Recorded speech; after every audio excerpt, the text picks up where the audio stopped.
Students, drawing instrument वाला chapter हम पढ़ रहे थे और इससे पहले 6 इंस्ट्रूमेंट्स हम पढ़ चुके थे।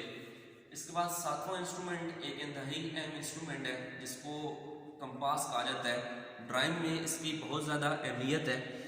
अब कंपास जो है वो आमतौर पर इसके दो हिस्से होते हैं जिनको एक स्क्रू की मदद से आपस में जोड़ा गया होता है। एक जो इसकी लेग है उसके एंड के ऊपर निडल लगी होती है जिसको जो है वो हम वहाँ पर रखते हैं जहाँ पर जो है वो हमने इसको घुमाना है। घुमाने का मकसद जो है वो सर्कल लगाना या आर्क लगाना, यानी जो है वो ड्राइंग शीट के ऊपर अगर हमने दायरा लगाना हो या कोई कॉस लगानी हो तो इसको इस्तेमाल किया जाता है।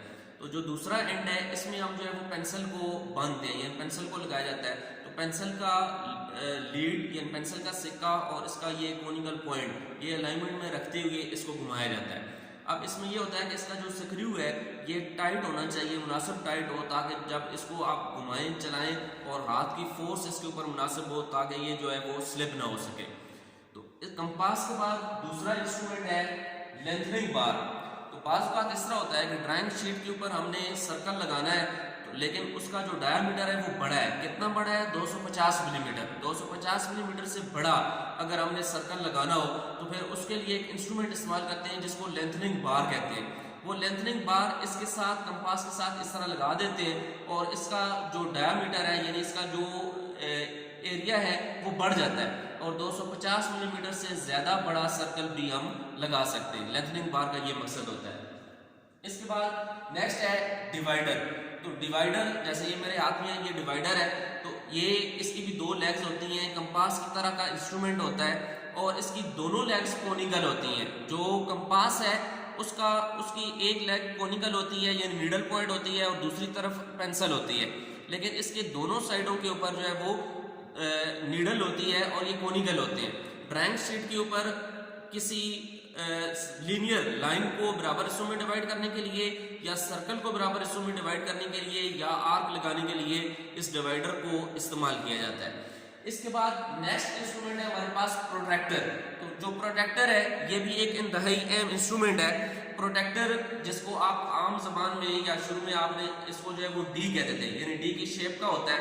अब इसमें ग्रेजुएशन की गई होती है। इसके ऊपर एंगल, किसी एंगल के ऊपर हमने अगर लाइन लगानी हो 90 डिग्री के ऊपर, या ये इसके जो है वो आप देख सकते हैं कि इसके ऊपर ग्रेजुएशन की गई है कि 90 डिग्री के ऊपर अगर लाइन लगानी है, 45 के ऊपर लाइन लगानी है, या किसी भी एंगल के ऊपर 0 से लेकर 180 डिग्री के ऊपर किसी भी एंगल के ऊपर अगर लाइन लगानी हो तो इस इंस्ट्रूमेंट को इस्तेमाल करते हैं जिसको हम प्रोट्रैक्टर कहते हैं। तो इसके बाद नेक्स्ट इंस्ट्रूमेंट है ड्राइंग बोर्ड। तो ड्राइंग बोर्ड एक इंतहाई अहम इंस्ट्रूमेंट है। ये एक ऐसा इंस्ट्रूमेंट होता है कि जिसके ऊपर हम ड्राइंग शीट को लगाते हैं और उसके ऊपर ड्राइंग बनाते हैं। तो ड्राइंग बोर्ड आमतौर पर सॉफ्ट वुड का होता है और जो है वो सीधा होता है, हमवार होता है, ताकि इसके ऊपर ड्राइंग शीट को सीधा लगाकर सीधी लाइनें लगाई जा सके।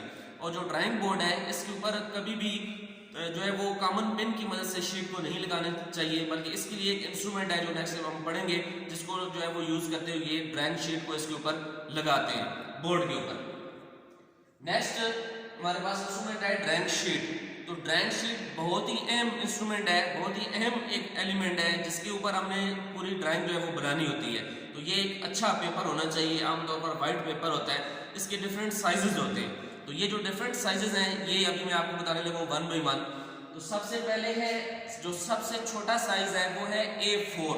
तो जो A4 ड्राइंग शीट होती है, A4 में ये 210 mm और 297 mm, यानी ये इसकी विड्थ और ये इसकी लेंथ है। अब ये सब की मैं बताता चलूंगा आपको साथ साथ। इसके बाद है A3। तो A3 में 297 और 420 यानी 420 mm, ये सारी मिलीमीटर में डायमेंशंस हैं। इसके बाद है A2 420 और 594। इसके बाद है A1 594 और 841। इसके बाद है A0 और ये सबसे बड़ी ड्राइंग शीट होती है 841 और 1189 mm, ये इसकी डिफरेंट डायमेंशंस हैं। और लास्ट जो इंस्ट्रूमेंट है जो पहले मैंने आपको बताया था कि मैं आपको बताऊंगा वो है टेप। इसको स्कॉच टेप भी कहा जाता है। आपने देखी होगी कि ये व्हाइट कलर की ट्रांसपेरेंट एक टेप होती है जिसकी मदद से जो है वो ये मेरे पास है स्कॉच टेप। तो इसकी मदद से जो ड्राइंग शीट है इसको वर्क टेबल के ऊपर या ड्राइंग बोर्ड के ऊपर लगाते हैं, यानी ड्राइंग शीट होती है उसके चारों कोनों के ऊपर इसको लगा देते हैं ताकि जब ड्राइंग आप बना रहे हो तो वो अपनी जगह से हिले ना।